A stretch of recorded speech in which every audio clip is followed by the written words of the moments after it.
You're listening to Business by the Books, the podcast that teaches you how to use your financials to manage your business. My name is Danielle Hayden. I'm the founder of Kickstart Accounting, Inc., where we use bookkeeping as a vehicle to help business owners take control of their numbers. And I've helped thousands of entrepreneurs make informed financial decisions for over a decade. On today's podcast episode, we have Carol Cox on the show, who's going to be sharing her financial journey and the way that she uses her numbers to make business decisions in her business. Now, who is Carol? Carol Cox is the founder and CEO of Speaking Your Brand, a coaching and training company that works with high-performing, purpose-driven women entrepreneurs and professionals to create their signature talks and thought leadership. Carol is the host of the weekly 5-star rated Speaking Your Brand podcast. Through her company and content, her mission is to empower more women to find and use their voice, to tell stories that need to be told, and to activate ideas for change. Carol is a total powerhouse, and I cannot wait for you to hear her story and how she uses her numbers in her business. All right, here's my conversation with Carol. Carol, welcome back to Business by the Books. Danielle, it is so good to be back. For anybody who did not hear your first episode, which I do recommend you go back and listen to, can you tell us a little bit about who you are and what you do in the world? Sure. So my company is called Speaking Your Brand, and we work with women entrepreneurs and professionals on their thought leadership and their signature talks. It's for women like you, Danielle, who want to go out and speak to conferences and business events, whether it's for lead generation as well as for paid keynotes. Yeah. And I have worked with Carol personally, and I absolutely love that experience. So thank you for your work in the world. I felt like that was a big undertaking for me to work with somebody. Accounting is a very difficult topic, and you handled it with such poise. So thank you. Well, I love what we came up with for your signature talk and your thought leadership. And Danielle was on my podcast, Speaking Your Brand. This was back in December of last year, episode 362. So if you want to hear the inside scoop of how Danielle and I put together her thought leadership talk, that's a great episode to listen to. Perfect. Well, today we're going to kind of pull back the curtain and hear a little bit about your numbers and how you use your numbers to make business decisions. And I'm really excited for people in both of our audiences to be able to hear this side of you because it's not a side we get to see very often. So I guess, first of all, what do you feel like has been the biggest financial lesson that you have learned in your years of being in business? Oh yeah, that's a great question. So Speaking Your Brand is actually my third business. My first two businesses were on software development. This was in the 2000s. And then I started Speaking Your Brand part-time in 2015. I was like kind of as I was bringing down the technology business, and then Speaking Your Brand kind of became full-time in 2017. So I've had lots of financial lessons over the years from all three businesses. I would say the most important thing is making sure to always keep my eye on consistent cash flow. So making sure that sales are always coming in, as entrepreneurs, that feast or famine cycle can hit us really hard and hit us when we least expect it. So it's always, making sure that we have leads, that are coming in consistently and that we're converting them to sales and keeping an eye, because we know what we're doing today is going to impact us 3 to 6 months from now as far as sales. What made you wind down your software business? Was that financial? No, it was just I got tired of programming. I got tired of working with code. I wanted to work with people instead. And so I love being an entrepreneur. I love figuring out, optimizing systems. And so I decided just, that public speaking and presentations was something I enjoyed doing. I wanted to primarily work with other women, and hence Speaking Your Brand was born. Yeah. Did you sell that business or did you wind it down? We just wound it. There's a past tense. Yeah. Yeah. We just wound it down. I mean, it took about 2 years because we had, like maintenance contracts with, different clients and things like that. And so it was not necessarily easy. It was more like we could see that the marketplace was changing, and I made the conscious decision that I didn't want to pivot into what the marketplace wanted. And so we just wound down the contracts that we had. I think that's really brave. And I appreciate you sharing that, because often we feel like we are whiplash and we have to react in our businesses based on what the market, what our clients, what the economy is looking for. And I think that is very profound for you to kind of put your foot in the sand and say, I'm going in this other direction. What I say is that I like my structure, I like my routine, I like things to work well, and I will keep doing things as long as they're working well, but when external forces push on me, I am very willing to experiment and change right away. I will not delay, but if it's only me deciding, right, then I tend to not do it as quickly. Yeah, that's awesome self-observation. That's great self-reflection. You mentioned that cash flow is one of your biggest financial lessons when you think back. How often do you review your financials to ensure that you're not running into that type of cash flow issue? Almost every day. Really? Yes, I have my spreadsheets. I look at them and I love my spreadsheets. I love my numbers. I can actually see them in my head. So I would say like in the more the detailed analysis, probably at least once a week. Okay. That's awesome. Um, what season of business do you feel like you are in today? As you're running your business, as you're making business decisions, are you in high growth mode, more maintenance, lifestyle, CEO, grow your team? Like what direction are you going in 2024? Yeah. So I've definitely been in all of those seasons over the past, I would say 5 or 6 years. And I say right now we are in maintenance slash lifestyle mode. So I am as the founder and CEO, I'm the primary person, the primary employee. I do have another speaking coach who's also a W-2 Mhm. employee part-time. And then we bring in contract coaches as needed when we're doing special projects. So those are the main things. So basically the business supports primarily the two of Okay. us. And so that's what we're looking. And right now we're kind of more focused on systems and that consistent lead pipeline more so than high growth. Okay. Thank you for sharing that. How is that different from 2023? Like, has that shifted for you? I would say it's the same as 2023. What was different 2021 and 2022 for most coaching businesses were banner years. They were Yeah. great. We had, right? People had nothing else to do. They were fine spending a lot of time on Zoom. They couldn't travel because of the pandemic. We had lots of extra stimulus money and PPP money. And so we had nowhere to spend it. And so a lot of us spent it on coaching, which was great. Like we invested in our businesses, we invested in ourselves. So that was great. And then all of this, then I know at least for my business, and I know for a lot of other entrepreneurs I've talked to, 2023, we definitely started seeing that slow down. And so it was a matter of, kind of reshifting where we were spending money and reshifting the priorities of what we wanted to focus on by listening to our clients and what they needed. So we made some structural changes to our programs, to our offerings to reflect what our clients were looking for. How did you make that change? Or like how did you know to make that change? Like what clued you in on that? A decline in leads Okay. and conversions. We started seeing that really the fall of 2022 because what felt so effortless Yeah. prior to that all of a sudden didn't feel so effortless. It's like, okay, we're doing the same thing. Like my podcast is a great lead generator. People listen, right? They get to know us. Referrals are great. And so then we started saying, okay, well, we're doing the same things, but we're not getting the same results. So things are shifting, having these conversations with other entrepreneurs.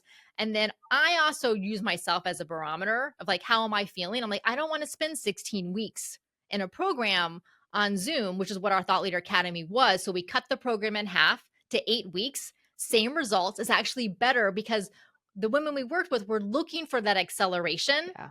versus having all that time like they had in 2021 to spend time in a community. Oh gosh, I'm thinking of my daughter who's signing up for college classes right now. Right? And she keeps on wanting to do these 16-week classes. And I'm like, uh, do the half semester classes, get this stuff done. Maybe it's our personality styles. Yeah. How many months did you let go by before you took action? Because I think there is we can take action too fast and we're always in overcorrecting mode because we're just swaying, like we're just taking the whiplash of the market.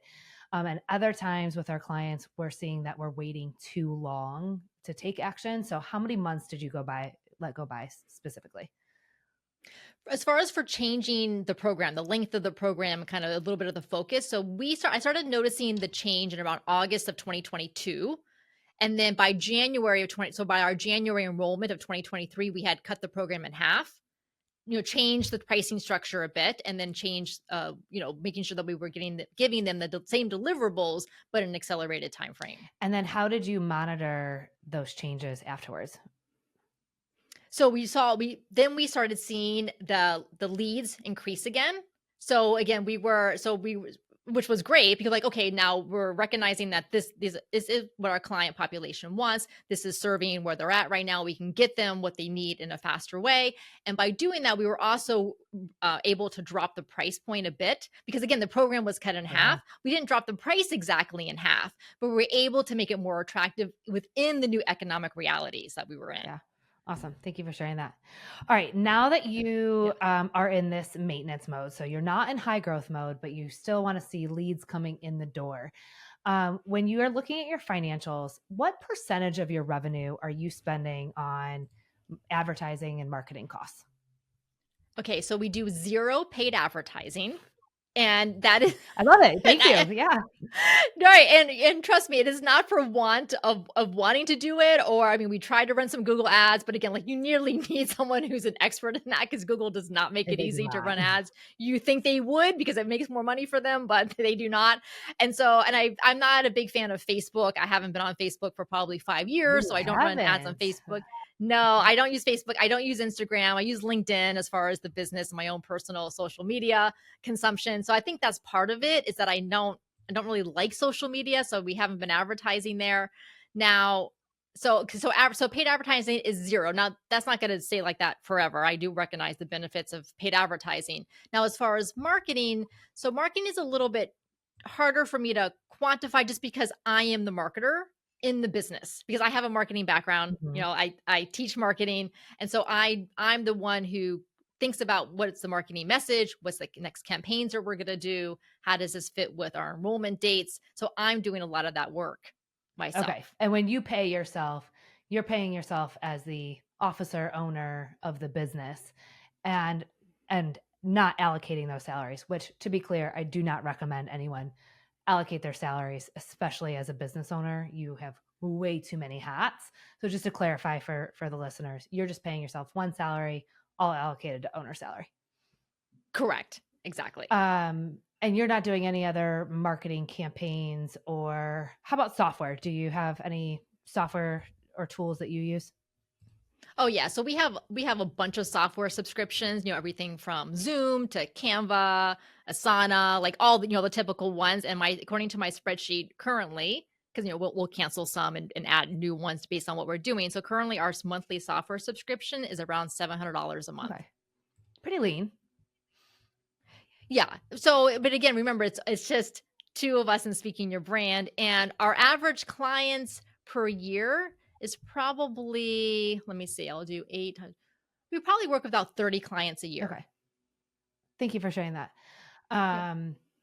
When you think about the future and going into next year, which, it's interesting, at the time of this recording, it's June, and we're already talking about next year, which is incredible. But having this mid-year check-in point, and at the mid-year check-in point, it's, how do I want to close off this year, right? Is there anything that any gaps that I need to close out for the back half of this year?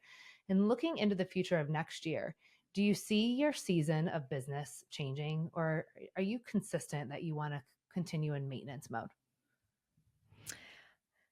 Yeah, that's a good question. So I think I want growth, and I'm not necessarily sure think I want high growth. Yeah. So you're right. So I want growth in the sense that, well, first of all, like, we absolutely love the women that we get to work with. Like, it lights us up, the work that we get to do and helping them find their thought leadership message and integrate their story and deliver it to their audiences. So we love that. So we want to work with more women. And we know that there's so many more women out there who would like to work with us, but they don't know we exist. And we don't know they exist. So I want growth in that sense, but I'm not looking to say go from 30 clients a year to go to 500 clients a year, right? Because what we do is so high touch and premium that we like that service because we think it gives so much to the women we work with that I don't necessarily want to change our delivery mechanism. How did you make the decision that you wanted to be the one, and I know you do have one team member, that you wanted to be the one to be Mhm. serving your clients rather than creating a system and a framework to have an agency of people who are assisting Yeah. the clients? So I do have frameworks and systems and processes and SOPs. So we have had about 5 or 6 speaking coaches over the years who do again Okay. come in for special projects, and so they've worked with us, so they know our processes. So it is. So someone can step in and use the resources and tools that we've created to coach our clients. The reason I still do it is because every time I get off of a Zoom call, whether it's one-on-one or if it's one of our small groups, I am so happy that I don't that is like, Great. if I enjoy doing this, why should I give it up? Yeah. I was on a client call recently, and she shared that she's exhausted because her day is leading her team and putting out fires. And she's like, I grew this big business where I have all these team members, and I should feel so good. I should feel like I'm so proud. She's like, but what I realize is that I'm just working in a business that I no longer enjoy.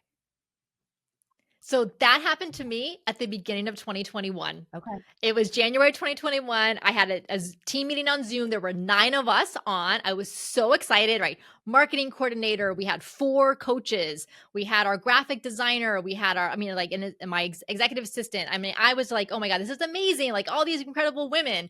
And then as the months tick by, I was like, I feel like a traffic cop, Yep. right? Like, because also it was a new routine. Like I had to give them a lot of direction and feedback and input. And I know it would have gotten better, but I was like, well, I don't really like doing this. So to your point, that's why I'm not looking for a high growth business in the sense of me managing a bunch of people. I love doing stuff. I love marketing. I love podcasts.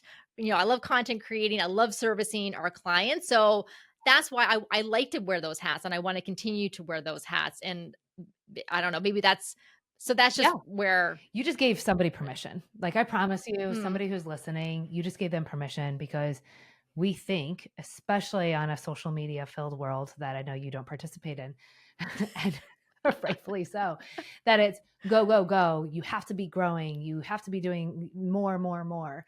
And you just gave somebody permission who doesn't actually want a team, that they want to serve their clients. You gave them permission to be able to do that. So thank you. We'll get back to the show in 1 second, but real quick, are you an entrepreneur or business owner struggling with the complexity of tax deductions and salary structures for yourself? It's common to feel lost in the maze of tax regulations and unsure about how to effectively pay yourself from your business. Navigating these challenges can be daunting, leaving you with more questions than answers. But what if there's a way to simplify this process, ensuring you maximize your deductions and set up the most beneficial compensation strategy for yourself?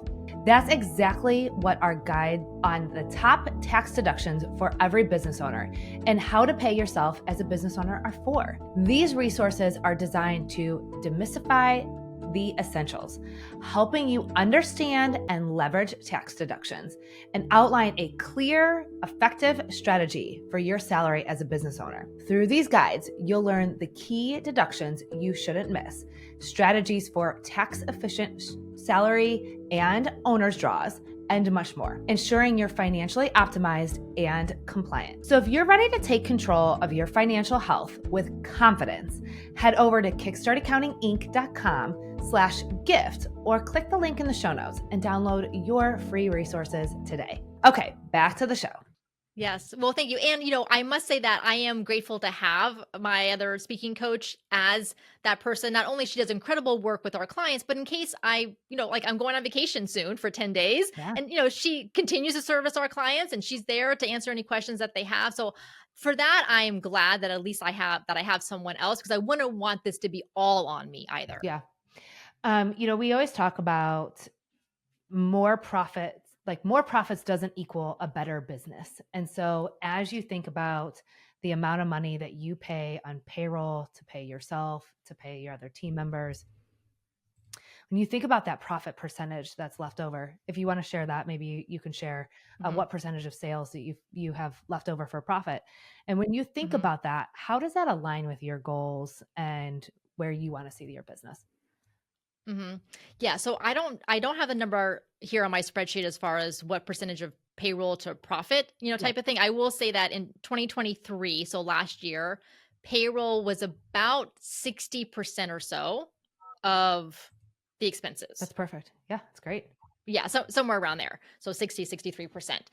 So what was your question? How does that align with your goals of the business? Right. I Yeah. think there's a misnomer out there that says if I am really profitable, but I'm killing myself, that's better than me spending money on a team. That's better than me spending, even taking owner's draw or paying myself, not owner's draws, but Mhm. paying myself. So when you think about that and your profit for 2023, does that align with your goals and where you wanted to see the business? So, so the answer is, I guess, yes and no. So, yes, in the sense that I feel like the people that I get to work with, so whether it's an employee or a contractor, I am thrilled to give them work that they enjoy. And they enjoy working with Speaking Your Brand because of our mission and because of the great women that we get to work with. So I'm glad to give them that work. Like so this it doesn't feel like, oh, I'm paying people and I want to get these people off of my expense ledger. Like that's not it at all. I enjoy that. So I want to have the business to have more profit so that I can have more incredible women or incredible people work with us and so that they can do the work that they love. That's a beautiful frame. I heard somebody say that money is energy, right? Like, and Yes. when you look at payroll, and if you're like, oh God, like I'm resisting it, right? Like there's an energy to that when you're like, oh, I'm so lucky to be paying these amazing people to help me on this mission of this amazing work that we're doing. Like that's how I look at our payroll. I'm like, God, how incredible is it that I have found this group of people who all want to serve our clients together? Like, wow, that's so cool. Yes, exactly. Yes. And I'm also, again, I'm a techie, so I'm a like love AI and what artificial intelligence can do, but I'm also worried that companies, whether they're large corporations or smaller businesses, are going to see AI as a way to cut workers, to cut Yeah. payroll expenses, because I know it's always the biggest expense and all of that. But as we know, like there's a reason people like doing business with that particular company is because we're humans and we like to feel validated. We like to know that other humans appreciate the work that we do and see us and understand us for who we are. And I think companies who just decide AI is the answer to everything are going to realize that their consumers and their employees are not going to be very happy about that. Now, AI can be integrated into workflows to make things optimized, but not at the expense of just saying, oh, we're just going to cut a bunch of labor costs. Yeah. I think AI can help us work better. It can help us work smarter. But there is no replacement for people. There's no replacement for hearing each other, seeing each other, being heard, being seen. So, um, AI will never replace anybody on our team. It will help our team work better, but it will never impact our team. I'm with you on that. Exactly. Like we're thinking like how can we add more deliverables to the signature talk that we help the women create together? Like how can we use AI to create more deliverables for them? So in that sense. And the other thing, this is why I'm such a big proponent of public speaking, is because right, we get to be face to face with other people. We get to see them. We get to build that trust, that connection, that relatability through our storytelling. And I know Danielle, you tell some stories now in your presentations because that's what we want to hear from each other. Like we don't, online at some point is going to be filled with all this AI generated content and AI avatars. Are we going to know who's real and who's not? And I feel like coming back to our local networks and going out there and speaking at groups and conferences is going to be people are going to recognize the value of that even more than they have in the Yeah. past. I'll never forget sending you my feedback back in the presentation saying, I feel like I'm telling stories the whole time. It feels unnatural. And then your audience loved Yeah, it. it was great. What are you excited about next? When you think about the future of your business, what are you excited about? And is there anything in your numbers that you're going to use to help you stay accountable to that? Oh, yeah, that's a good question. So I'm excited about doing more in-person work with clients. So, before the pandemic, we would do in-person workshops here in Orlando, Florida, where I live. Obviously, with the pandemic, everything went on Zoom and we had been using Zoom before, but obviously everyone over-indexed on virtual and on Zoom. So we've been running annual client retreats for the past 3 years, which has been great. We love bringing women together because there's nothing like getting our hands on them, right? And Yeah. having them, practice, and stand up in front of a group of, 10, 12 other women and tell their stories and get that coaching and feedback in person, in addition to the work that we do on Zoom. So we're doing that's a big 3-day retreat that we do every February, but then we're going to be doing some 1-day workshops in Orlando as well throughout the year. That's great.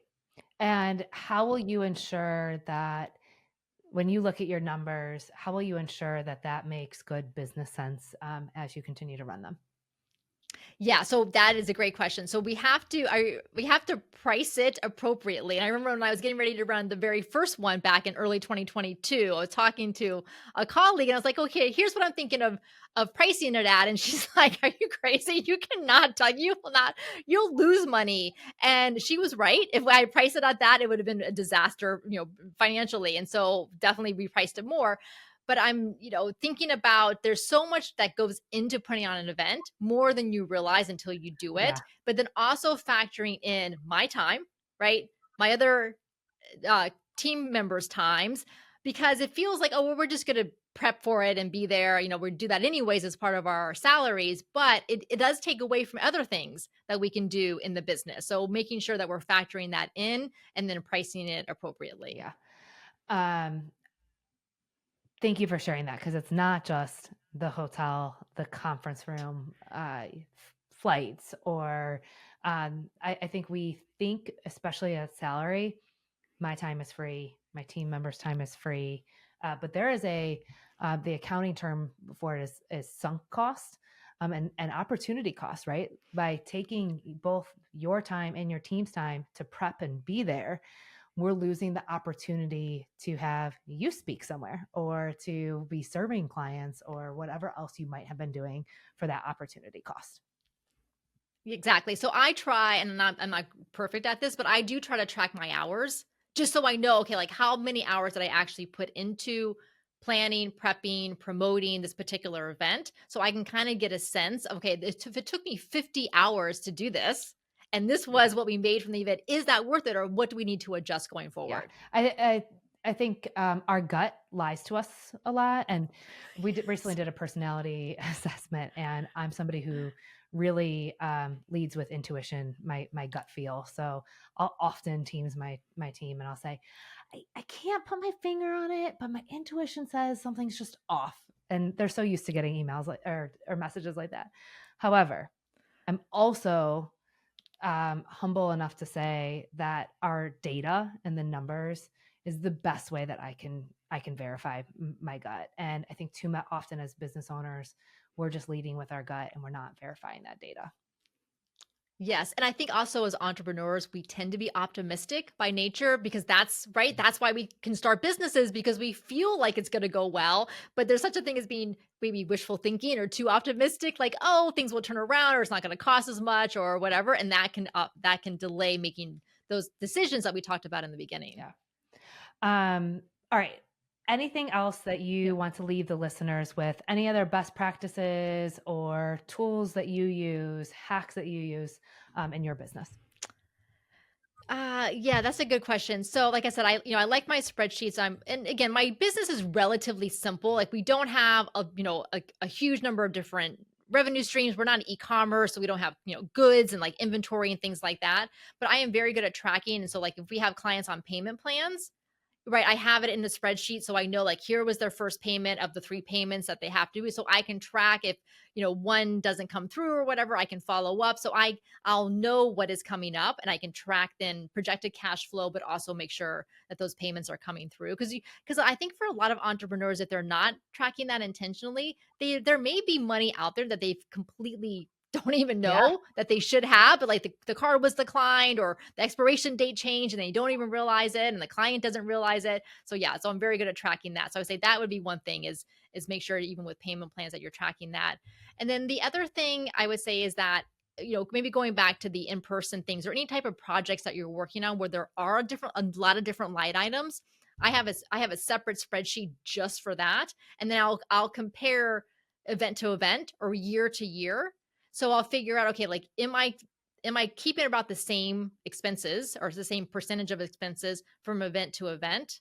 And then where can I make any adjustments, or where can I say purchase things that I can reuse going forward instead of to keep renting them from an events company? Yeah. And the profitability by event, like, are we still, might have been successful 3 Yes. years ago, but is it still successful?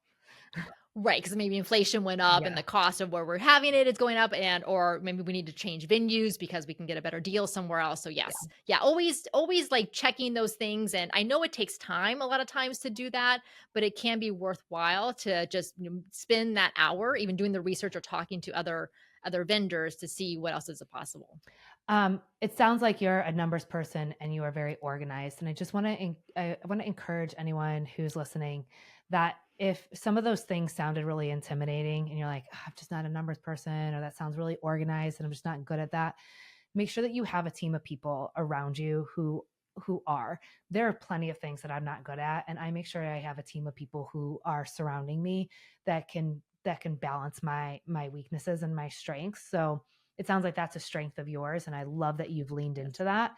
I just encourage anyone to just know that and make sure you have your money team, your VA, because some of the things that you talked about, like that, those are things that your VA might be able to help you with. There's pieces of that are your money team, but you as the business owner are responsible, right? Like, you have to know how you're doing as a business owner. Nobody's coming to save you. You have to be responsible for that. And so you need to get the right people and alignment around you to help you with that. Where can the audience learn more about you, learn about your live events, learn about how to work with you? Because I know we have a lot of incredible women who listen to the show, and I really enjoyed working with you, and I feel so empowered now every time I'm asked to speak. It used to feel really scary and daunting, like, oh, I'm gonna have to put together this whole presentation now. I need to change it every single time, and it's really made it a streamlined framework that allows me to say yes. Oh, I love hearing that. Well, you're a great speaker, Danielle. So I'm so glad that you're out there. So listeners can find me on my podcast. If you enjoy listening to the podcast, just search for Speaking Your Brand. You can find me there. You can also take our speaker archetype quiz. So it's a fun 10-question multiple choice where you do the 10 questions and you'll find out what type of speaker you are. So that way you can leverage and amplify your natural strengths. And then we have recommendations to what to add to them to make you an even more dynamic speaker. And you can take that for free at speakingyourbrand.com/quiz. I love a good quiz. I think before I would decided to work with you, I went and took it. I was like, I gotta know first.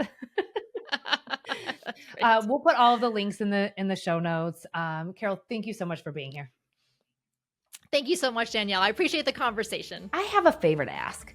If you have gotten any value from this show and you want the show to continue to grow and keep providing you with strategies for financial growth and efficiency, simply leave us a rating and review if you're listening on Apple or Spotify. Those reviews really go a long way in attracting more listeners, and honestly, they really make my day. So if you're feeling up to it, we'd love to see a rating and review from you. Either way, thanks so much for listening to the show.